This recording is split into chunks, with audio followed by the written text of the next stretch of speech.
Fish fillet. Wow. Ibang putahe naman tayo ngayon.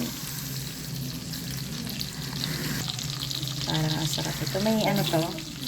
May sauce ito, no? Ito naman yung gagawing sauce. Hindi, sauce na nga yan. Ano to na yan? Ito yung sa'yo. Mamaya na ako kakain. Mamaya ka nakakain. Kasi nabusog na ako yung kinain ko kanina kanin. Titikim na lang ako, ha. Ito pa yung lulutuin nila.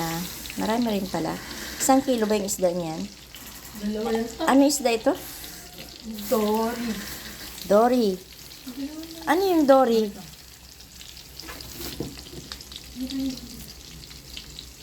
Parang Yung pamilya ng hito. Pamilya daw ng hito. May kapamilya din palang hito, no? Sarap. Titikman ko nga ito. Tikman. Binigyan ako ng anak ko ng sauce. 2 piraso. Kumain na daw. Pinapakain na ako. Kaso, kumain na ako kanina ng kanin. Wala pa kaming ulam. Pinapak ko yung kanin. Masarap yung kanin kasi malagkit-lagkit. Pinapak ko yung kanin na medyo tutong. Wala pa kang ulam kaya yung kanin ang pinapak ko. Ito. Titikman ko to. May kumukontra. Ang pinapapak daw ay ulam, hindi kanin. Wala pa nga akong papapaking ulam kanina. Kaya walang ulam. Kinain ko, pinapak ko ay kanin. Yung medyo may tutong tapos malambot. Yan yung tsura ko ngayon, guys. Dahil, 1 linggo na ako may sakit. Pero, malakas pa rin ako kumain kahit ako ay may sakit. Titikman natin. Nagbabay na ako. Fish fillet. Sarap. Adrian! Ate yan. Yan. Parcel. Dito po. Guys, kain tayo ng pananghalian. Kasi kanina kumain ako. Wala akong ulam kanina. Kinain ko kanin lang. Pinapak ko yung kanin na medyo may tutong. Pero ang sarap kasi may malambot yung kanin. Wala pa kaming ulam.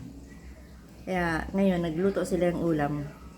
Ito naman nakakainin ko ngayon. Ito ang papapakin ko ngayon. Meron siyang sauce. Doon lang pananghalian ko kasi nauna na yung kanin. Ngayon ulam naman. Fish fillet. Ito daw yung tawag niya Dory. Kamag-anak daw ng hito.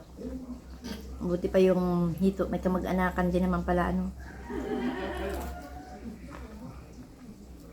Kumuha ako ng 3 piraso. Busog na ako dito.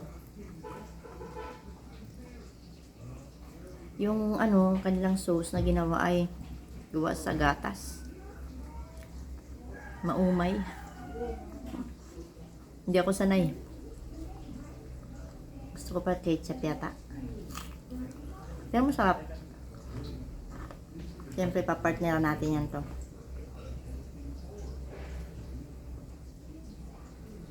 Lagnat kasi ako kaya ako medyo mahina. Nahirapan lang gumawa ng content kasi pag may nararamdaman kang hirap gumawa ng content, no? Kain tayo. Bye!